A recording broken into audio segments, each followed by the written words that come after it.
শুধু এতটুকু জেনে নাও, ইটস মি জিয়ন জাংকুক। আমি একজন সাইকো, আর মানুষকে কষ্ট দেওয়াই আমার কাজ। সেটা আমার নেশা। আমি সেই নেশায় আসক্ত হয়ে গিয়েছি। রক্ত যদি তোমার রক্তে উন্মাদনা জাগায়, শিরায় আগুন ধরায়, মনকে প্রশান্তির মায়ায় জড়ায়, তাহলে খুন করা অন্যায় কিভাবে হয়? শিকারী তৃষ্ণা কি দোষের? যদি ধারালো অস্ত্রের ফাঁক গলে উষ্ণ রক্ত ঝরে, আর সেই দৃশ্য তোমার চোখে স্বর্গীয় সুখের অনুভূতি জাগায়, এখানে ভুল কোথায়? অন্ধকারে কৃষ্ণবর্ণে কোট পরিহিত পুরুষটি এক হাতে সিগারেট টানছে, চোখে অগ্নিময় আকাঙ্ক্ষা নিয়ে উচ্চারণ করলো সেই শব্দগুলো। কে হতে পারে এই জিয়ন জাংকুক? আমাদের মনে রহস্যই রয়ে গেল। আমেরিকার একটি নির্জন গলির দিকে এক নাগারে ছুটে চলেছে একটি মেয়ে নিজের প্রাণ বাঁচাতে। পেছনে একজন কালো হুডি পরা লোক তেড়ে আসছে মেয়েটির দিকে। মেয়েটির পরনে ছিল বিয়ের লেহেঙ্গা, কারণ মেয়েটির আজ বিয়ে ছিল। আসলে মেয়েটি 3 বছর যাবত একজনের সাথে প্রেম করে, আর আজ ধনী ছেলেকে দেখে তাকে বিয়ে করার সিদ্ধান্ত নিয়ে নেয় এই মেয়েটি। মেয়েটার কাছ থেকে ছেলেটি প্রতারণা পেয়ে তখন ছেলেটি নিজের হাত কেটে ফেলে। তখন কয়েকজন মানুষ ছেলেটিকে উদ্ধার করে তাকে হাসপাতালে ভর্তি করিয়ে দেয়, আর অনেক রক্তক্ষরণের জন্য ছেলেটা ঘুমায় চলে যায়। আসলে এই কিলারটা তার জন্যই মেয়েটিকে মারতে এসেছে, কারণ সে প্রতারণা একদম পছন্দ করে না। আর সেটা যখন হয় কোনো নারী, সে নারীদেরকে হেট করে। সেই কিলারের মতে নারীরা হলো বিষের মতো, আর আস্তে আস্তে সেটা মানুষকে মেরে ফেলে। মেয়েটা অন্ধকার গলিতে ছুটতে ছুটতে ক্লান্ত হয়ে দপ করে মাটিতে বসে পড়ে। সে কি বাঁচতে পারবে এই কিলারের কাছ থেকে? তখনই মেয়েটির কানে বেশি আসে সেই লোকটির ভয়ঙ্কর শীষ বাজাতে বাজাতে তার দিকে এগিয়ে আসছে।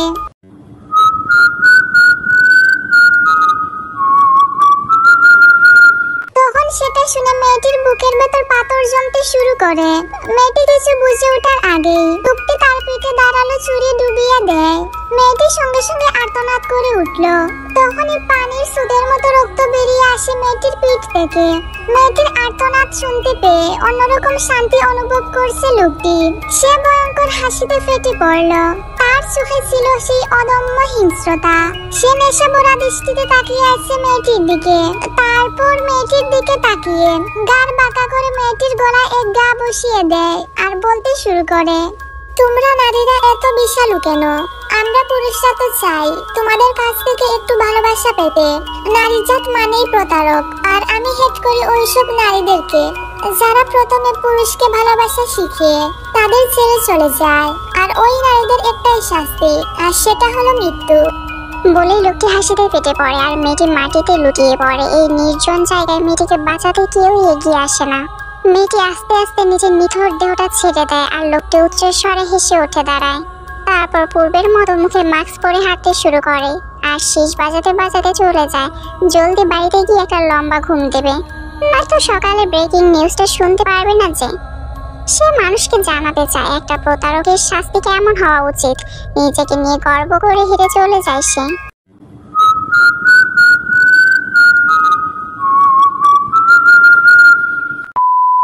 পরের দিন জাংকুকের একজন বন্ধু তাকে কল দেয়, আর তার নাম হলো মিঙ্গু।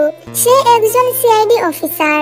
আসলে জাংকুক জেনে বুঝে তার সাথে ফ্রেন্ডশিপ করে, কারণ সে শহরের সকল কেস তদন্ত করে। তার আন্ডারে এই সকল কেসগুলা তদন্ত হয়, আর জাংকুক তাকে হেল্প করার নাম করে তার কাছ থেকে সকল কেসের বিষয়ে ইনফরমেশন নেয়। জাংকুক তার হাতে ফোন নিয়ে বসে আছে, কারণ সে জানে মিঙ্গু তাকে কল দিবে কাল রাতের কেসের বিষয়ে হেল্প করতে। তখনই মিঙ্গু কল করে, আর জাংকুক বাঁকা হেসে কলটা রিসিভ করে বলল, হ্যালো মিঙ্গু, বল কি খবর তোর? খবরটা তোর জানা উচিত, নিউজ দেখিসনি? এই জিয়ন জাংকুকের হাতে এত সময় নেই যে বসে বসে নিউজ দেখবে। আর কোনটা কথা বলছিস তুই? শহরে অনেক নিউজই তো হচ্ছে। জাংকুক, কাল রাতে আরেকটা মেয়ের লাশ পাওয়া গেছে। মেয়েটাকে অনেক কষ্ট দিয়ে মারা হয়েছে। শহরে দিন দিন খুন খারাপি বেড়েই চলেছে। তবে এবার একটা ক্লু পাওয়া গেছে সাইকোটার ব্যাপারে। এটা শুনে জাংকুকের মুখ ফ্যাকাশে হয়ে যায়। সে মিনগিউকে বলে, সেটা কি মিনগিউ? সরি দোস্ত, সেটা তো তোকে বলতে পারছি না। উপর থেকে অর্ডার এসেছে, এই ব্যাপারে কাউকে কিছু বলা যাবে না। কোনো ব্যাপার না। আচ্ছা তাহলে রাখি, বাই। কলটা কেটে দিয়ে জাংকুক চিন্তায় পড়ে যায়। কিছুক্ষণ চুপ থেকে সে বাঁকা হাসে। সে নিজের মাইন্ড পরিবর্তন করে ফেলে। এখন সে আমেরিকার কাজ শেষ করে দেশে ফিরে যাবে, যেই ভাবা সেই কাজ। সালটি 2018, জুলাইয়ের 3 তারিখ। রোদে উজ্জ্বল আলোয় একটি অচেনা মেয়ে রক্তমাখা শাড়িতে, হাতে একটি ছুরি নিয়ে থানার গেটের সামনে এসে দাঁড়ালো। আচমকা এমন ভয়ানক দৃষ্টি দেখতে পেয়ে পাহারায় থাকা হাবিলদার আটকে উঠে দৌড়ে থানার ভেতরে গিয়ে পুলিশ অফিসার আমানকে ডেকে আনলেন। যখন পুলিশ অফিসারটি মেয়েটির সামনে এসে দাঁড়ালো, তখন সে বিস্ময়ে কুঞ্চিত হয়ে রইল। তারপর আতঙ্ক কণ্ঠে বলে উঠল, আমি জিয়ন জাংকুক চৌধুরীকে মেরে ফেলেছি বলেই মেয়েটি দপাস করে নিচে বসে পড়ল। তারপর আর কোনো কথা বলেনি, শুধু তার দুহাত মুষ্টিবদ্ধ করে পুলিশ অফিসারের দিকে বাড়িয়ে দিল, অর্থাৎ তাকে যেন গ্রেফতার করা হয়। অথচ তার সেই দুই হাত তরতর করে কাঁপছে। তাৎক্ষণিক মেয়েটিকে হাতকড়া পরিয়ে জেলের মধ্যে নিয়ে আসা হলো। পরবর্তীতে জানা গেল যে জাংকুক চৌধুরী এখনো মারা যায়নি, তিনি আইসিইউতে ভর্তি আছে। তবে তার অবস্থা এতটাই শোচনীয় যে বাঁচবে কিনা সেটা বলা মুশকিল। মেয়েটিকে দেখার দায়িত্ব পড়েছিল লিসা নামের একজন কম বয়সী পুলিশ কর্মকর্তার ওপর। লিসার ওপর থেকে নির্দেশ এসেছে যেন মেয়েটিকে কোনো প্রকার আঘাত বা জেরা করা না হয়, যেহেতু সে নিজেই এসে আত্মসমর্পণ করেছে। লিসা বুঝতে পারল না কেন একটি খুনি মেয়েকে এত সম্মান করা হচ্ছে। পরবর্তীতে লিসা জানতে পারল মেয়েটির নাম হলো তে, আর তে হলো শহরের সবচেয়ে ধনী বড়লোক কাই চৌধুরীর ছেলে জিয়ন জাংকুকের ওয়াইফ। লিসা এটা শুনে আরো অবাক হলো। তে যদি তার বউ হয় তাহলে সে নিজের স্বামীকে খুন করলো কেন, সেটা লিসা ভেবে পাচ্ছে না। সন্ধ্যা থেকে বেশ কয়েকবার লিসা মেয়েটিকে জেলে প্রবেশ করে নানা প্রশ্ন করেছে তেকে, কিন্তু তে মুখ ফুটে কিছু বলেনি। কোনো প্রতিক্রিয়া পাওয়া যায়নি তের কাছ থেকে। সে নড়াচড়াবিহীন এক স্থানে নিবদ্ধ হয়ে বসে আছে। মেয়েটিকে দেখে লিসার মনে হলো যেন এক জীবন্ত নিতর দেহ আছে, কিন্তু প্রাণ নেই। লিসা হয়তো কোনোভাবে মেয়েটির পরিস্থিতি বুঝতে পেরেছে, কারণ সে একজন মেয়ে। তাই নিজের রাগ সামলে কিছুটা নরম কণ্ঠে তেকে বলল, ম্যাডাম, আপনি ধীরে সুস্থে সব বলুন, কেন জাংকুক স্যারকে খুন করতে চাইলেন? লিসার এমন স্নেহময় বাক্য শুনে তে নিষ্পলক অসহায়ের মতো তাকিয়ে রইল। লিসা এবং তের আলাপের মাঝে পুলিশ অফিসার কয়েদখানায় প্রবেশ করলো। তিনি লিসার দিকে তাকিয়ে বলল, কত দূর কাজ হলো লিসা? জি স্যার, উনি স্বীকারোক্তি দিচ্ছেন। আমার লিসার কথা একটু মাথা ঝাঁকিয়ে তের দিকে তীক্ষ্ণ দৃষ্টিতে তাকালো। চোখ সংকুচিত করে ভারী কণ্ঠে বলল, বড় লোকের বউ হয়েও খুন করতে যাওয়ার কি দরকার ছিল? তাও কিনা নিজের স্বামীকে, নাকি পরক্রিয়ার কোনো কেস? তে দৃষ্টি মেঝেতে নিবদ্ধ করে রাখে। তার এমন নিস্তব্ধতায় আমানে ভ্রু কুঞ্চিত হলো। সে ক্রুদ্ধ স্বরে লিসাকে নির্দেশ দিলেন, প্রত্যেকটি কথা রেকর্ড করবেন, হোক সে জিয়ন জাংকুকের ওয়াইফ। ছাড় দেওয়া যাবে না, যথেষ্ট সম্মান করা হচ্ছে। অন্য কেউ হলে এতক্ষণে। পুলিশ অফিসারটি উত্তপ্ত শ্বাস ফেলে থেমে গেল, কিন্তু এর চেয়ে বেশি কিছু বলার সাহস করলো না সে। কারণ তেকে কিছু বলার অর্থ হলো তাকে চাকরিচ্যুত হওয়ার আশঙ্কা আছে। যত যাই বলো, সে জিয়ন জাংকুক চৌধুরীর বউ। পুলিশ অফিসারটি যাওয়ার জন্য প্রস্তুত নিতেই তে মুখ ফুটে বলল, ও কি বেঁচে আছে? তের প্রশ্নে আমার থমকে দাঁড়ালো। বিস্ময় ভরা চোখে পেছনে ফিরে বলল, কে? Mister জিয়ন Jungkook? হ্যাঁ। আপনার কি মনে হয় যেভাবে আঘাত করে ক্ষতবিক্ষত করেছেন তারপরও কি তার বেঁচে থাকার কথা? এই কথাতে মুখ বিষণ্ণতায় ছেয়ে গেল। সহসা তার চোখ থেকে নিঃশব্দে কয়েক ফোঁটা অশ্রু গড়িয়ে পড়ল। লিসা, ওনার মুখ থেকে বাকি কথা বের করুন, আমি রিপোর্টটা লিখে আসি। Okay sir. পুলিশ অফিসারটি প্রস্থান করলো, কিন্তু তের অশ্রু দ্বারা থামবার নয়। সে এমন কিছু শুনতে প্রস্তুত ছিল না যাকে সে নিজের হাতে প্রাণাশয়ের চেষ্টায় আক্রমণ করেছিল। আজ তার জন্য বুকের ভেতর মোচড় দিয়ে উঠল। তের মনে হচ্ছে যেন স্বামীকে সে আঘাত করে আসেনি, সে নিজেকেই ধ্বংস করে এসেছে। তের চোখ বেয়ে অজরে পানি পড়ছে। ম্যাডাম, কান্না করে কোনো লাভ হবে না। এখানে আপনার কান্নার কোনো কদর নেই। তার চেয়ে ভালো হবে আপনি ঘটনাটা খুলে বলুন। তে ডান হাতে উল্টো পাশে চোখের জল মুছে নিল। ভেতর থেকে উঠে আসা সব আবেগকে নিয়ন্ত্রণ করে বলল, জি। তে ডুব গেলে কণ্ঠস্বর পরিষ্কার করে নেয়। তারপর ধীরে ধীরে ঘটনার পুনরাবৃত্তি করতে শুরু করলো। In flashback. কিম নামজুন ঢাকার একজন বিশিষ্ট শিক্ষাবিদ। গত 24 বছর যাবৎ একটি খ্যাতনামা কলেজে বাংলা সাহিত্যের আলো ছড়াচ্ছেন। সহজ সরল নম্র ভদ্র এবং জ্ঞান গম্ভীর এই মানুষটি ঢাকার মধ্যে জেলে নিজের ঠিকানা গড়ে তুলেছেন। তার তার স্ত্রী মিসেস জিন বেগম ধৈর্যের প্রতিমূর্তি, যিনি ঠান্ডা মাথায় সংসারটিকে পরম মমতায় আগলে রেখেছেন। তাদের দুই কন্যা কিম তেইয়ং ও কিম জিমিন, দুইজন যেন দুই ভিন্ন মেরুর প্রাণী।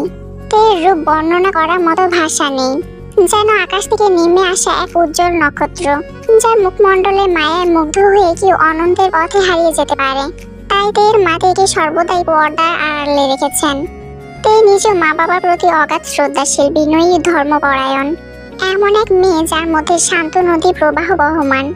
জিন তেকে নিজের জীবনের মতো আগলে রেখেছেন। জানেন, অতিরিক্ত সৌন্দর্য যেমন আশীর্বাদ, তেমনি তা অভিশাপও বটে। এই রূপ যেন তের জীবনে কোনো প্রকার বাধার সৃষ্টি না করে, সেই জন্য জিন চিরকাল তের রূপকে লুকিয়ে রাখার চেষ্টা করেছেন। অন্যদিকে জিমিন স্বভাবতই উচ্ছল চঞ্চল, সে কোনো নিয়ম কানুন মানা তোয়াক্কাই করে না। কাই চৌধুরী শহরের প্রভাবশালী অভিজাতদের মধ্যে প্রথম সারির নাম আছে তার। ধন সম্পদের ভান্ডার এবং ক্ষমতার দাপট নিয়ে বিশাল সাম্রাজ্যের মালিক তিনি। তিনি ছিলেন বিশাল প্রভাবশালী একজন মানুষ। তার ছোট পুত্র হলেন ইউনো। এতদিন ধরে সে দেশের বৃহত্তম শিল্প প্রতিষ্ঠান জিওন টেক্সটাইল কোম্পানি পরিচালনা করে আসছিল। কাই চৌধুরীর বড় পুত্র হলো জিওন জাংকুক চৌধুরী, যার বুদ্ধিমত্তা ও দৃঢ়তা ছোটবেলা থেকেই তাকে অনেক আলাদা করে তুলেছে সবার মাঝে। জাংকুকের জীবনে একটি গভীর ক্ষত হলো তার মা চলে যাওয়া। মাত্র 3 বছর বয়সে তার মা হঠাৎ ঘর ছেড়ে চলে যায়। কেন যান সেটা আজও রহস্য রয়ে গেল তার কাছে। কিন্তু তার পিতা তাকে বুঝিয়েছিলেন যে তার মা অন্য কারোর হাত ধরে পালিয়ে গিয়েছে। তার মা হলো ওয়াইয়েন। তার বাবা তাকে বলেছে তার মা তার ম্যানেজারের সাথে পরকীয়ায় লিপ্ত ছিল, যার দরুন পরে তার সাথে সে পালিয়ে যায়। এরপর থেকে জাংকুক একজন রোবটে পরিণত হয়। সে মানুষকে ভালোবাসতে ভুলে যায়। সে মনে করে ভালোবাসা হলো বিষময়। এরপর থেকে জাংকুক নারীদেরকে ঘৃণা করতে শুরু করে। তারপর সে 8 বছর বয়সে আমেরিকায় পাড়ি জমায়। সেখানে সে টেক্সটাইল ইঞ্জিনিয়ারিং এ পড়াশোনা করে এবং নিজেকে বিশাল সাম্রাজ্যের মালিক হিসেবে প্রতিষ্ঠিত করে। আজ বহু বছর পর জাংকুক দেশে ফিরে আসবে। জিওন টেক্সটাইল কোম্পানির আসল অধিকারী সে। নিজের হাতে আবারও নিজের সাম্রাজ্যের হাল ধরতে ফিরছে জিওন জাংকুক চৌধুরী, এক আত্মপ্রতিও জেদ নিয়ে। ঢাকার শাহজালাল আন্তর্জাতিক বিমানবন্দর থেকে নামার মুহূর্তে জাংকুক একটি গভীর নিঃশ্বাস নিল। দীর্ঘ বছর পর সে নিজের দেশের মাটিতে পা রেখেছে। সেই পরিচিত বাতাস বুকের ভেতর টেনে নিল সে। আকাশে মিশে থাকা সোনালির আলোর আভা। একবার চারপাশে চোখ বুলিয়ে নিল জাংকুক। অনেক শান্তি লাগছে। দেশের হাওয়া, দেশের মাটি, সবকিছুতেই যেন অনেক শান্তি। বিমানের সিঁড়ি দিয়ে নামতেই তার বডিগার্ডরা নীরবে তার পেছনে দাঁড়িয়ে পড়ল। তার পরনে ছিল একটি কালো ওভারকোট, ভেতরে কালো শার্ট এবং কালো প্যান্ট, হাতে ঝকঝকে সোনার ঘড়ি, চুলগুলো গা চুই চুই। তার মুখে ফুটে উঠেছে অনন্য এক আকর্ষণ, যে কেউ দেখলে জাংকুকের উপর ফিদা হয়ে যেতে পারে। সুঠাম দেহ, তার উপর আবার জিম করা বডি, উফ মারাত্মক। যে কেউ জাংকুককে দেখলে ফিদা হয়ে যাবে তার উপর। তার গলার এক সাইডে মাঝারি সাইজের একটি প্রজাপতির ট্যাটু আঁকা আছে। এতে যেন তার সৌন্দর্য আরো দ্বিগুণ বাড়িয়ে দিল। বিমানবন্দরে উপস্থিত সকলের দৃষ্টি জাংকুকের ওপর আটকে গেল। সবাই কেন যেন জাংকুকের দিকে বারবার তাকাচ্ছিল, বিশেষ করে মেয়েরা। অন্যদিকে চৌধুরী বাড়িতে পরিবেশের অদ্ভুত উল্লাস বিরাজ করছে। চারিদিকে শুধু আনন্দ আর আনন্দ, কারণ আজ যে জাংকুক ফিরে আসছে বাড়িতে। ওয়েলকাম মাই সান। কেমন আছিস আমার বাবা জান? এটা বলে কাই চৌধুরী জাংকুকের পিঠে চাপড় দিয়ে জানান দেন যে তার বাবা তাকে দেখে আজকে কতটা হ্যাপি হয়েছে। জাংকুক একটু মৃদু হাসে, তারপর পরিবারের সাথে আলিঙ্গন করে তার রুমে চলে যায় ফ্রেশ হওয়ার জন্য। রাতে জিওন কাই জাংকুকের কক্ষে প্রবেশ করেন। দেখতে পান জাংকুক ল্যাপটপে কাজ করছে, কানে ব্লুটুথ ইয়ারপিস গুজে একের পর এক কথা যোজন করছে। ওকে, সব ফাইলগুলোর কপি আমাকে ইমেল করে পাঠিয়ে দিও। এটা বলে কল কেটে দিল জাংকুক। এসে কাজ শুরু করে দিলি? বল কি অবস্থা? আলহামদুলিল্লাহ। চিল দ্যাট। তবে মনে হয় না বেশি দিন এই খুশিতে থাকতে পারবো। অফিসে কোনো খবর রাখছো তো তুমি? আমাদের পজিশন কত নাম্বারে আছে তা তুমি জানো তো ড্যাড? ইউনো তো ওই দিকটা দেখছে, চিন্তা করিস না, আবারও নাম্বার 1 পজিশনে চলে যাবে। কিন্তু বল এখন কি প্ল্যান তোর? প্ল্যান আর কি, সবে তো আসলাম, এখন অফিসে কাজ গুছিয়ে নেব। সেদিকে কথা বলছি না। তা বিয়ে শাদী করবি না নাকি? ড্যাড, আজকেই তো আসলাম, এর মধ্যে মেজাজ খারাপ না করলে চলতো না? Cool down. আচ্ছা তাহলে রেস্ট নে, কাজটা একটু রাখ, বুঝলি? তা ডিনার করেছিস? আচ্ছা তাহলে এবার বল, বিয়ে করতে সমস্যা কোথায়? Dad, why are you starting this again? তুমি তো জানো how much I despise women. কি বলিস? তাহলে তো চিন্তায় পড়ে গেলাম। তুই কি ছেলেদের পছন্দ করিস নাকি? আমেরিকায় গিয়ে এই হাল হলো তোর? বাবার এমন কথা শুনে জাঙ্কুক অসহায়ের মতো কায়ের দিকে তাকালো। কাই আবার হেসে উঠলেন। তারপর তিনি তার হাসি থামিয়ে গম্ভীর স্বরে বললেন, বাদ দে, সিরিয়াস টপিকে আসি। তোর জন্য একটা অফার ছিল। কিসের অফার? তুই যদি বিয়ে করতে রাজি হোস তাহলে জিওন টেক্সটাইলের সঙ্গে আমেরিকান কোম্পানি জেকে ফেব্রিক্সের জয়েন্ট ভেঞ্চারটা কনফার্ম হয়ে যাবে। হোয়াট? Genuinely dad? সুকে চিনিস তো? হ্যাঁ, সু আঙ্কেল তোমার বন্ধু না? ওরই বন্ধু জন জ্যাকসন ওদের কোম্পানি ইনভেস্ট করতে চায়, তবে একটা কন্ডিশন আছে। জন শুধু ফ্যামিলি ম্যানদের সঙ্গে পার্টনারশিপ করে। Family man? এটা আবার কেমন কন্ডিশন? জনের বিশ্বাস যাদের ব্যক্তিগত জীবন স্টেবল তারাই ব্যবসায় লং টার্ম কমিটমেন্ট রাখতে পারে। ওকে চেনার পর বুঝেছি পারিবারিক মূল্যবোধ ওর কাছে ভীষণ ইম্পর্টেন্ট। তুমি এতদিন এসব বলনি কেন? কারণ আমি নিজেও এসব জানতাম না, কাল সুহর সঙ্গে কথা বলার পর এই পুরো ব্যাপারটা পরিষ্কার হয়েছে। ও বলেছে তুই বিয়েতে সম্মতি দিলে ও জনকে কনভিন্স করে ফেলবে। তোর ক্যারেক্টার, ফ্যামিলি ব্যাকগ্রাউন্ড সবই ওর জানা। শুধু একটা স্টেবল পার্সোনাল লাইফ থাকলেই ওদের টিম কনফিডেন্ট হবে। আর আমিও এটাই চাই যে তুই বিয়ে করে ফেল, তাহলে আমিও সুর সাথে কথা আগাবো। উফ, এতদিন ধরে এটা নিয়ে কতটা সাফার করেছি জানো? কিন্তু যেটা বললাম সেটা বুঝেছিস তো? কোনটা? যদি তুই বিয়ে করতে রাজি হোস তাহলে আমি সুর সাথে কথাটা আগাবো। দিস ইজ রিডিকিউলাস ড্যাড, তুমি তোমার ছেলের সাথে ডিল করছো? উপায় নেই, কি করব? তুমি মিস্টার জন জ্যাকসনের সঙ্গে কথা বলো, আর এসব বিয়ের ঝামেলা আমি নেই, সো ফরগেট ইট। ঠিক আছে, তাহলে তোর কোম্পানিও আরো কিছুদিন থাকা খাক। বড় ফান্ডিং ছাড়া এগোনোটা ততটা সহজ হবে না। তুই এমনিতেও বুঝিস এসব। সুযোগ নিচ্ছ তুমি, তাই না ড্যাড? তুই শুধু বিয়ে করতে রাজি হয়ে যা। ওকে, রাজি। তোমার সাথে পরে কথা বলছি, কাজ করছি এখন, যাও। কাই খুশিতে গদগদ হয়ে বলে উঠলেন, দ্যাটস মাই সান। এদিকে জাঙ্কুক মনে মনে ধূর্ত হেসে বলল, বিয়েটা তো শুধু ডিল কনফার্ম করার একটা ওয়ে মাত্র। বিয়ের পর ওই মেয়েকে এমনিতেও ডিভোর্স দিতে বাধ্য করব। কাই চৌধুরী তার পুরানের বন্ধু আরএম চৌধুরীকে ফোন দিলেন। হে, কেমন আছিস? সেই যে গত মাসে কথা হলো, তারপর তো আর কোনো খোঁজ খবরই নেই। আর বলিস না, কিছুদিন ধরে খুব ব্যস্ততার মধ্যে দিয়ে যাচ্ছি রে। আর জাঙ্কুক দেশে ফিরেছে রে। কি বলিস, এটা তো দারুণ খবর। কবে ফিরলো? এই তো কিছুদিন হলো। এখন ওর বিয়ের জন্য মেয়ে খুঁজছি। আচ্ছা শোন না, তোর বড় মেয়ে তেকে আমার ভীষণ পছন্দ। ওকে বৌমা বানাতে চাইছি, তুই কি রাজি হবি? এতে আমাদের সম্পর্ক আরো গভীর হবে। আরেম চিন্তায় পড়ে যায়, কারণ তে আরো পড়াশোনা করতে চায়। আসলে তেকে বিয়ে দেওয়ার এখন ইচ্ছে নেই রে, মেয়েটা পড়ছে, পড়ুক। আরে ও চাইলে বিয়ে পরও তো করতে পারবে, এতে কোনো সমস্যা নেই।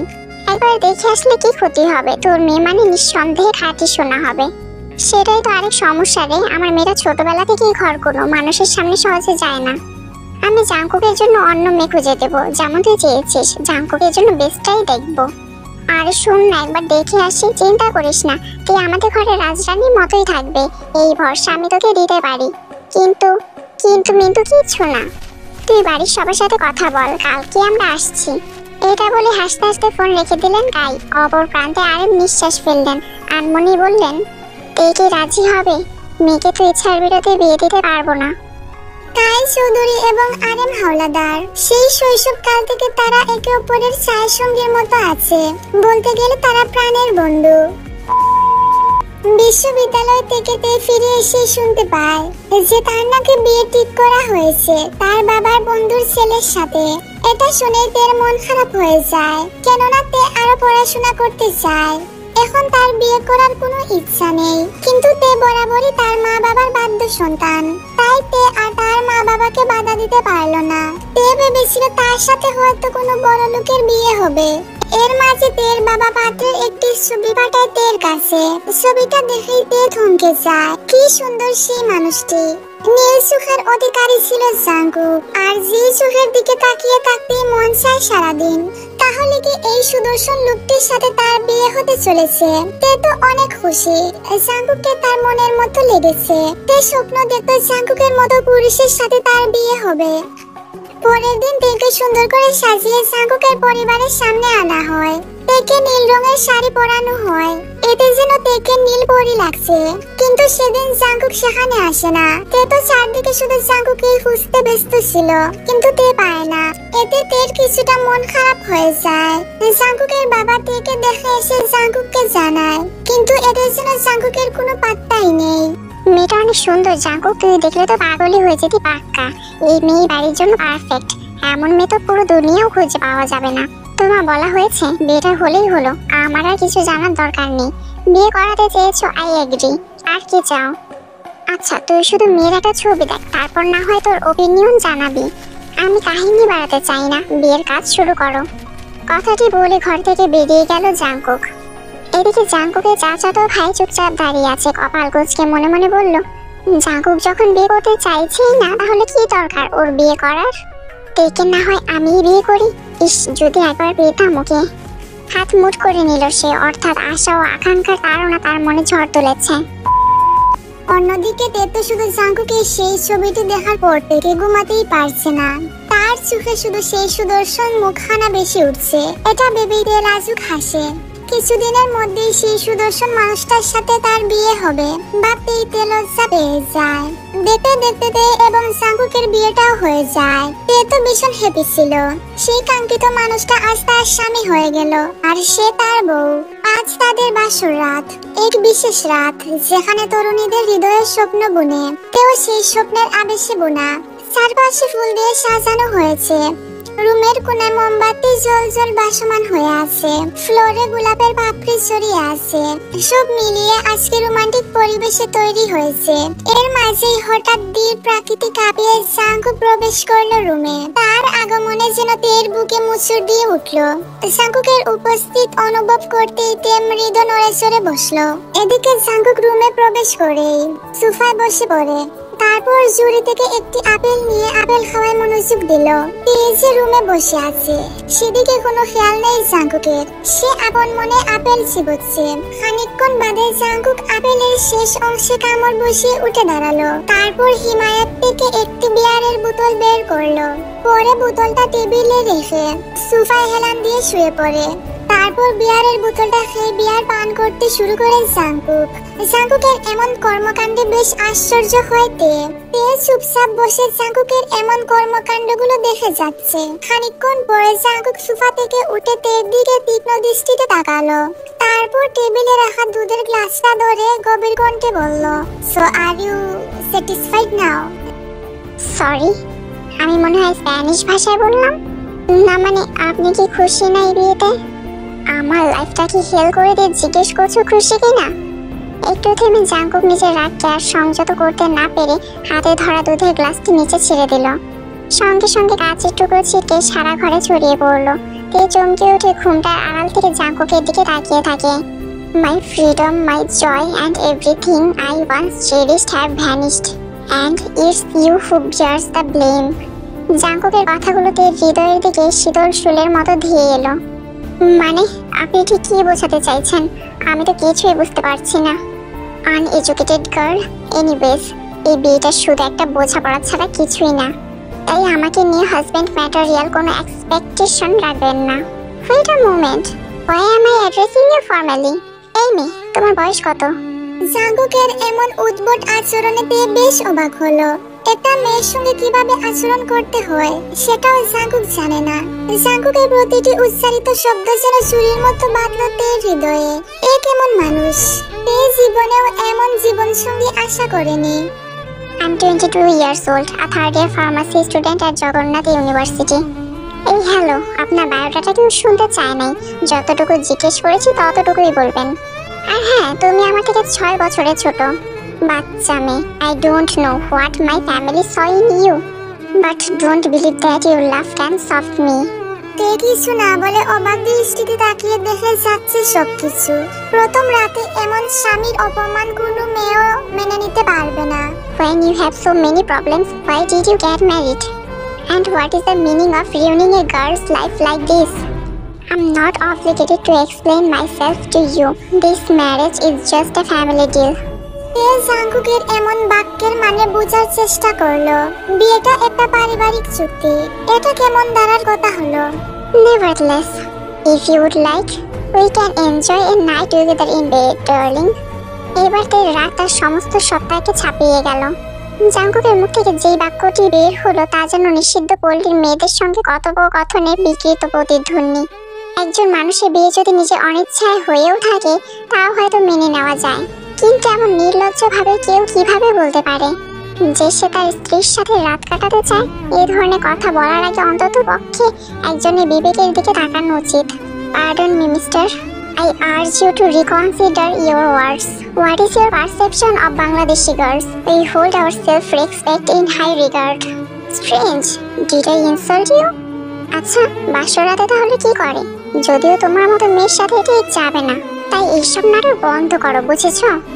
তে আর কিছু না বলে গা জ্বালানো দৃষ্টিতে বিছানায় গিয়ে বসলো। সবার প্রস্তুতি নিয়ে বালিশ ঠিক করতে জাঙ্কুক হঠাৎ বলে উঠল, তোমার সাহস তো কম না, আমার রুমে আবার আমার বেডেই ঘুমাতে যাচ্ছ? এক্ষুনি রুম থেকে বের হয়ে যাও। ভদ্রভাবে কথা বলুন, আমারও ইচ্ছে নেই আপনার সাথে ঘুমানোর। Yeah, now get out. আর হ্যাঁ, I never want to see your face. কথাটা মাথায় ভালোভাবে ঢুকিয়ে নাও। তের কর্ণদ্বারা এই কথাটা পৌঁছাতে তের সুখের পাতা ভিজে উঠল, তার হৃদয়ের ক্ষত তীব্র হয়ে উঠল। এক মুহূর্তেই তার সম্মানের প্রতিটি শিখা নিভিয়ে দেওয়া হয়েছে। তাই নিশ্চুপ হয়ে পাশের কক্ষে চলে গেল তে চলে যাওয়ার পর জাঙ্কুক বিছানার ওপর ছড়িয়ে থাকা গোলাপের পাপড়িগুলো ক্রোধে ছুঁড়ে মাটিতে ফেলে দিল, আর বেডের পাশের ফুলগুলো হাত দিয়ে ছিঁড়ে মেঝেতে ফেলে দিল।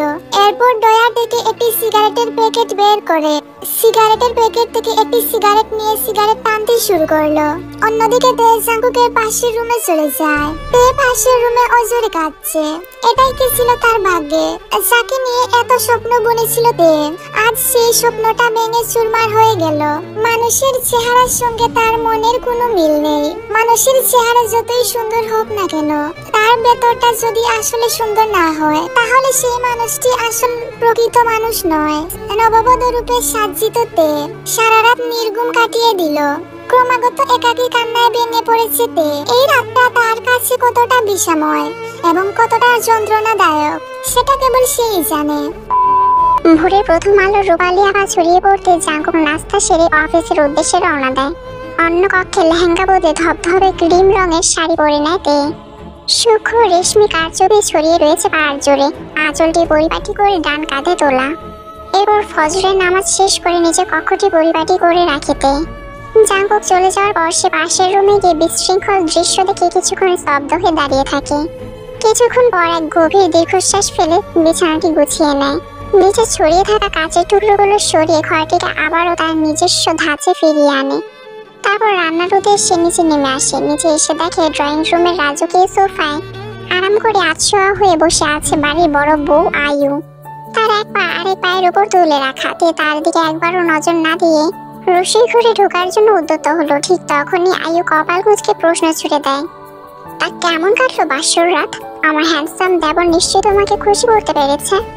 এই বিব্রতকর প্রশ্নে তে খানিকটা অপ্রস্তুত হয়ে দাঁড়িয়ে পড়লো। পেছনে ঘুরে প্রসঙ্গ পাল্টে অন্য কথা বলল, আপনাকে ভাবি ডাকলে হবে? তুমি আমাকে কিছু না ডাকলেই বরং বেশি খুশি হব। হতে পারো অনেক সৌন্দর্যের অধিকারী, কিন্তু মনে রেখো আমি এই বাড়ির বড় বউ। তাই এই বাড়িতে আমার কথাই শেষ কথা। ভুলেও রাজত্ব নেওয়ার চেষ্টা করলে তোমার সামনে আমি এমন ভয়ঙ্কর রূপে আসবো যা তুমি কল্পনাও করতে পারবে না। তে অবাক দৃষ্টিতে আয়ুর পানে তাকিয়ে রইল। এমন সময় জীবন কায়ের আবির্ভাব ঘটল। সিঁড়ি দিয়ে নিচে নেমে হাস্যজ্জ্বল কণ্ঠে তিনি বললেন, কি ব্যাপার, ভালোই তো? সকাল সকাল আমার দুই বৌমার আলাপ আলোচনা জমে উঠেছে দেখছি। তে মাথার কাপড় টেনে নিয়ে বিনম্রভাবে বলল, আসসালামু আলাইকুম বাবা। ওয়ালাইকুম আসসালাম মা। তা আমার ঘরের লোক কি এত সকালে উঠে পড়েছে কেন? আদিক্ষেতা, কই আমার বিয়ের পর তো এসব কিছু বলেনি। বাবা, আসলে নামাজের পর আর ঘুমাতে পারিনি, অভ্যাস হয়ে গেছে তো, তাই আর ঘুম আসে না। আমি আপনার জন্য খাবার তৈরি করছি, আপনি বসুন। তের কথায় আয়ুর মুখে তাচ্ছিল্যের হাসি ফুটে উঠলো। তখনই সিঁড়ি দিয়ে নামতে থাকে কাইয়ের ভাই আর ভাবি। কাইয়ের ভাবি ছানা কটাক্ষের সুরে বলল, এত বড় বাড়ির বউ হয়েছো, একটু তো ভাব রাখতে শেখো। শুধু রূপের জৌলুস থাকলে চলবে? এই বাড়ির বউরা কাজকর্ম করে না? যদি করে তাহলে এতগুলো মেট রাখা হয়েছে কিসের জন্য? ক্ষমা করবেন, বুঝতে পারিনি। তবে নিজের কাজ নিজের করতে ভালো লাগে। তোমাকে বাবু এত কাজ করতে হবে না, তুমি বরং আমার ছেলে জাঙ্কুকে যত্ন নাও। তা কাল রাতে আমার ছেলেকে খুশি করতে পেরেছো তো, নাকি শুধু রূপ দেখিয়ে রাত পার করে দিয়েছো? আশ্চর্য, এই বাড়ির সবাই এমন অদ্ভুত কেন? একে তো কাল রাতে স্বামীর রূপের প্রমাণ পেলাম, এখন আবার এরা। কাইয়ের ভাই বুকাম তখন তার বউয়ের কানের কাছে গিয়ে ফিসফিস করে বলল, এসব কি বলছো তুমি, চুপ করো। তারপর পরিস্থিতি সামলাতে সবার উদ্দেশ্যে বলল, হয়েছে হয়েছে, সবাই খেতে বসে এবার। ইউ, সবার জন্য খাবার রেডি করো। জি স্যার, খাবার সব রেডি করাই আছে। সবাই টেবিলে এসে খেতে বসে গেল, কিন্তু জাঙ্কুক আসলো না, সে অফিসে চলে গিয়েছে। জাঙ্কুককে টেবিলে না দেখতে পেয়ে কাই চৌধুরী বলে উঠলেন, জাঙ্কুক কি অফিসে চলে গেছে? ও তো সবসময় আগে আগে যায়, বললাম আমি এই দিকটা সামলাতে পারবো। কখনো শুনেছে আমার কথা? কথায় কথায় যে যার মতো খাওয়া দাওয়া সেরে নিল। রাতে সবাই ডিনারে বসেছিল, তেও ছিল সবার সাথে। তখনই জিয়ন কাই ঠান্ডা গলায় জিজ্ঞেস করেন, তাহলে কি ঠিক করলি জাঙ্কুক? হানিমুনে কোথায় যাবি বৌমাকে নিয়ে? ভাবছি এখন থেকে আমি আমার জেকে হাউসে থাকবো, অফিসে যেতে সুবিধা হবে। তোকে তো হানিমুনের কথা জিজ্ঞেস করলাম, তবে যাই হোক, তুই যা ভালো মনে করিস। যাচ্ছিস কবে? কালকেই চলে যাব ভাবছি। ও তাহলে প্যাকিং করা শুরু করুক, তোমারটা আর তেলটা। কেন, ও কি আমার সঙ্গে যাবে? ও তোমার স্ত্রী জাঙ্কুক, তোমার সাথে না গেলে কার সাথে যাবে? শ্বশুর বাড়ি চৌহদ্দির মধ্যে সারা জীবন এক অলিখিত বন্দিত্বে বন্দী হয়ে থাকবে? আর জেকে হাউসেই তো যাচ্ছিস, সেখানে ছোটখাটো হানিমুন সেরে নিস। তা হানিমুন কি তুই একা একা করবি? জাঙ্কুক বাবার কথা শুনে বাঁকা হাসলো, কারণ সে চায় তেকে নিয়ে একা কোনো জায়গায় চলে যেতে, আর সেখানে তেকে অত্যাচার করে তেকে দিয়ে ডিভোর্স করিয়ে নিবে। আর এই বাসায় থাকলে তো সে তের উপরে অত্যাচার করতে পারবে না, যদি তে তার বাবাকে বলে দেয়। তাই জাঙ্কুক এই চালটা দিল। জাঙ্কুক যে কোনো মূল্যে তের কাছ থেকে ডিভোর্স চায়, এট এনি কস্ট। তারপরের দিন জাঙ্কুক তেকে নিয়ে তার জেকে হাউসে চলে যায়। বিশাল এই হাউসের চারদিকে গ্লাস আর গ্লাস। এই হাউসটি কোনো রাজকোঠনের চেয়ে কোনো অংশে কম নয়। বাড়ির আঙিনে প্রবেশ করতেই তা আটকে ওঠে, কারণ এটা কোনো সাধারণ মানুষের বাড়ি বলে মনে হচ্ছে না। বাড়িটার রং পুরো কালো, এমনকি বাড়িতে যা কিছু আছে সবকিছুর রঙই কালো। তে তো অনেক অবাক হয়ে যায়, ভাবে হয়তো জাঙ্কুকের কালো রঙই পছন্দ, তাই সবকিছুই কালো রঙের। জেকে হাউসে আসা মাত্রই জাঙ্কুক অত্যাচার শুরু করলো তের উপর। জাঙ্কুক বাড়িতে ঢুকিয়ে থেকে অর্ডার করলো, আমার জন্য এই মুহূর্তে এক কাপ কফি এনে দাও, মাথাটা ধরে আছে। আপনি একটু অপেক্ষা করুন, আমি ফ্রেশ হয়ে এনে দিচ্ছি। নো, আমি যখন যা চাইবো ঠিক তখনই তা এনে দিতে হবে। আর আমার মুখের ওপর কথা বলা আমি একদম পছন্দ করি না, বুঝতে পারলে? তে আর কিছু বললো না, চুপচাপ মাথা নিচু করে নিচে গিয়ে জাঙ্কুকের জন্য কফি বানিয়ে রুমে গেল। জাঙ্কুক তখন ল্যাপটপে কাজ করছিল। তে গিয়ে জাঙ্কুকের হাতে কফিটা দিল। জাঙ্কুক কফিতে একটা চুমুক দিল, সঙ্গে সঙ্গে জাঙ্কুকের মুখ রাগে লাল হয়ে গেল। জাঙ্কুক কফির মগটা ছুঁড়ে ফেলে দিল মাটিতে। এটা কি বানিয়েছিস? এটা কোনো কফি হলো? তুই জানিস না আমি কফিতে চিনি খেতে পছন্দ করি না, তাহলে কেন মিশালি? কথাটা বলে জাঙ্কুককে চুলে মুঠি ধরলো। আমার লাগছে, ছাড়ুন। আমি কিভাবে জানবো আপনি কফিতে চিনি পছন্দ করেন না? স্বামীর পছন্দ অপছন্দের জিনিস জানিস না, তাহলে বিয়ে করলি কেন? তোদের মতো মেয়েরা শুধু টাকাই চেনে আর কিচ্ছু না। বলেই জাঙ্কুক তেকে ধাক্কা দিয়ে ফেলে চলে গেল। আর তে মাটিতে বসে কান্না শুরু করে দিল। সে তো এমনটা ভাবেনি, কি হয়ে গেল তার সাথে? সে তো অন্য সব মেয়েদের মতো স্বাভাবিক জীবন চেয়েছিল, তাহলে তার সাথে এমন হলো কেন? হয়তো এটাই তার ভাগ্য ছিল। এভাবেই জাঙ্কুক তেকে নানাভাবে কষ্ট দিতে শুরু করে। জাঙ্কুক তেকে শান্তিতে বাঁচতে দেয় না, প্রতিটি কাজের দ্বারা সে তেকে টর্চার করে। তে কাজ করতে করতে ক্লান্ত হয়ে পড়ে, তবুও মুখ বুজে জাঙ্কুকের অত্যাচার সহ্য করে নেয়। এটা দেখে জাঙ্কুক আরো অবাক হয়, একটা মেয়ের মধ্যে কতটুকু ধৈর্য হলে সে সব কিছু মুখ বুজে সহ্য করে নেয়। এবার জাঙ্কুক তেকে দ্বিগুণ কষ্ট দেওয়ার জন্য সে মদ্যপান করা শুরু করে এবং সিগারেট খাওয়া শুরু করে এবং নেশা করা ইত্যাদি শুরু করে দেয়। এরপর থেকে তো জাঙ্কুক তের গায়েও হাত তোলা শুরু করে দিল, কিন্তু এরপরও তে তাকে ছেড়ে যাচ্ছে না। জাঙ্কুক প্রতিদিন সকালে অফিসে যায় আর রাতে নেশা করে বাড়িতে ফিরে। এত কিছু পরে যখন জাঙ্কুক দেখতে পেল তে তাকে ডিভোর্স দিয়ে যাচ্ছে না, তখন সে একটি মেয়েকে বাসায় আনলো তেকে দেখানোর জন্য। সে তেকে দেখিয়ে মেয়েটিকে তার রুমে নিয়ে গেল। তে জাঙ্কুকের রুমের দরজা নক করছে আর কান্না করে জাঙ্কুককে বলছে, জাঙ্কুক প্লিজ আপনি এরকমটা করবেন না। জাঙ্কুক রুমে দরজা খুলে তের সামনে দাঁড়ালো। 100 বার করবো, 1000 বার করবো, কি করবি তুই? কেন ছেড়ে যাচ্ছিস না আমাকে? তোকে আমার একদম সহ্য হচ্ছে না।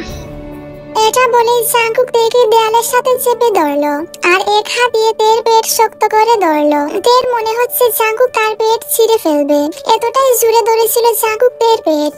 তারপর জাঙ্কুক তের মুখ উঁচু করে তার টুট বরাবর নিয়ে আসলো। এবার জীবন জাঙ্কুক 440 ভোল্টের বেস্ট চুমু খাবে, যেটা তুমি কোনোদিনও ভুলতে পারবে না। এই বলে জাঙ্কুক তের নরম টুটে ঝাঁপিয়ে পড়লো আর তের টুটের ওপর কামড়াতে শুরু করলো। বেতায় তের চোখ বেয়ে পানি পড়ছে। সে নিজেকে বাঁচানোর অনেক চেষ্টা করছিল, কিন্তু জাঙ্কুকের শক্তির কাছে তে পেরে উঠতে পারলো না। এটাই ছিল তের জীবনের প্রথম কিস। জাঙ্কুক অনেকক্ষণ যাবত তেকে কিস করে যাচ্ছে। এটাকে কিস বললে ভুল হবে, একরকম অত্যাচার করা হচ্ছে তের ওপর। তের শ্বাস আটকে অচেতন হয়ে মাটিতে পড়ে গেল। এটা দেখে জাঙ্কুক তাচ্ছিল্যের হাসি দিয়ে বলল, এই সামান্য কিসে তোমার এমন অবস্থা? হায় রে, আর তুমি কি না জীবন জাঙ্কুকের লাইফ পার্টনার হতে এসেছো? How funny. অতঃপর জাঙ্কুক মেয়েটাকে কিছু টাকা দিয়ে রুম থেকে ঘাড় ধাক্কা দিয়ে বের করে দিল। আসলে সে মেয়েটার সাথে তেমন কিছুই করেনি, শুধু বলেছিল তার রুমে কিছুক্ষণ চুপচাপ বসে থাকতে। আসলে জাঙ্কুক তেকে জ্বালানোর জন্য এই মেয়েটাকে রুমে এনেছিল। তারপর ওয়াশরুমে গিয়ে ফ্রেশ হয়ে নিজের অফিসে কাজ করতে বসে পড়লো। রাত গভীর হতে তের হুঁশ ফিরে এলো। সে নিজে থেকে উঠে গিয়ে এক দৌড়ে জাঙ্কুকের রুমের সামনে এসে দাঁড়ালো। ওই মেয়েটা কখন চলে গেছে জাঙ্কুক? আর আপনি বলুন না আপনি ওই মেয়েটার সাথে কিছু করেননি। আবারও চলে এসেছে। এই শোন, ওর সাথে আমার সবকিছু হয়ে গেছে। আমি কোনো কুমার পুরুষ নই, আমার সবকিছু শেষ হয়ে গিয়েছে, বুঝতে পারলি তুই? শেষটুকু শুনে তের বুকের ভেতরটা ধুপ করে উঠলো। কষ্টের ভারে দিয়ে চোখ বেয়ে পানি পড়ছে। তে নিঃশব্দে অন্য রুমে চলে গেল আর সেটা দেখে জাঙ্কুক বাঁকা হাসি দিল। তে ঠোঁট ফুলে লাল হয়ে আছে, কোমরে কালো দাগ পড়ে গেছে। তে যেন দেখে কোনো শক্তি পাচ্ছে না। এভাবে জাঙ্কুক তেকে দেখিয়ে দেখিয়ে নতুন নতুন মেয়েকে নিয়ে আসতো। প্রথম তে তাকে আটকানোর চেষ্টা করত, কিন্তু জাঙ্কুককে থামাতে না পেরে সে হাল ছেড়ে দেয়। একবারও কি আমাকে ভালোবাসা যায় না? জাঙ্কুক, কি দোষ করেছি আমি আর এসব কষ্ট নিতে পারছি না। জাঙ্কুকের এখন কষ্ট লাগে তের জন্য, কিন্তু জাঙ্কুক চাইতে তাকে নিজ থেকে যেন ডিভোর্স দিয়ে চলে যায়। কিন্তু তে তো এহেন কাজ কোনোদিনও করবে না। গাছের শিকড় যেমন পচে যায় কিন্তু মাথা মরে না, ঠিক তেমনিতে তার বাবা মাকে কথা দিয়েছে নিজের স্বামীকে আগলে রাখার। যে কোনো কিছু হয়ে যাক, সে জাঙ্কুককে ছেড়ে যাবে না। তেকে আমার শব্দ দেখে জাঙ্কুক মনে মনে বলল, মেয়েটা কি দিয়ে তৈরি? এত কষ্ট দেওয়ার পরও কেন ছেড়ে যাচ্ছে না? ড্যামেট, ভাঙবে তবু মচকাবে না। আমিও বাবার জন্য কি ডিভোর্স দিতে পারছি না বল। আজকে জাঙ্কুক একটু জলদি সন্ধ্যায় বাড়িতে ফিরে আসলো। সে বাড়িতে ফিরে আসতেই বাহিরের প্রকৃতি যেন তার সাথে তাল মিলিয়ে তাণ্ডবের প্রস্তুতি নিচ্ছিল। জাঙ্কুক বাড়িতে পা রাখার সঙ্গে সঙ্গেই পুরো বাড়ি নিস্তব্ধ অন্ধকারে ডুবে গেল। অন্যদিকে তে অন্ধকারে জাঙ্কুককে দেখতে না পেয়ে পাশের রুম থেকে আসে জানালা বন্ধ করার জন্য। জ্বর আসার আভাস পেল তে জানে জাঙ্কুক 10টার আগে বাড়ি ফিরবে না। আজ আর তে নিজেকে ঘুমটার আড়ালে লুকানোর প্রয়োজন বোধ করেনি, কারণ জাঙ্কুক তাকে বারণ করে দিয়েছে যেন তে তার সামনে আসলে নিজেকে ঘুমটা দিয়ে ডেকে আসে তার সামনে। তাই তেও জাঙ্কুকের কথা মতো সবসময় ঘুমটা দিয়ে জাঙ্কুকের সামনে আসতো। আজকে তে পাতলা একটি শাড়ি পরেছিল। বৃষ্টির ফোঁটা এসে তের শাড়িতে পড়ে, যার কারণে শাড়িটি ভিজে তের গায়ে লেপটে যায়।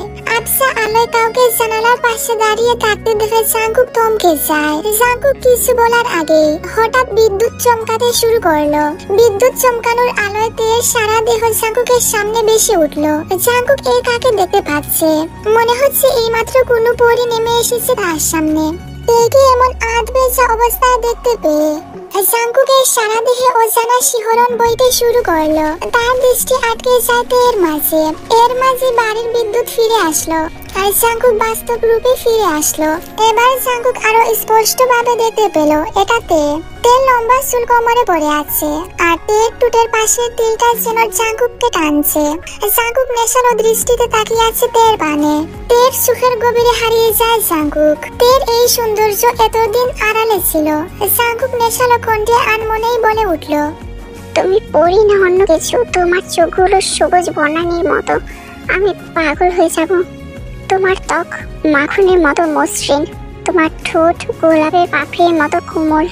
তের গালে ঠুটে গলায় বৃষ্টির পানিগুলো মুক্তার দানার মতো জল করছে। তের এলোমেলো চুলগুলো বাতাসে উঠছে। চিকন গরনের মেয়েটি হঠাৎ জাঙ্কুককে দেখে ভূত দেখার মতো চমকে উঠলো। এদিকে তের প্রতিটি শিরা উপশিরা দেখতে পেয়ে জাঙ্কুকের অনুভূতিগুলো জাগিয়ে তুললো। জাঙ্কুক বাকরুদ্ধ হয়ে তের দিকে তাকিয়ে আছে।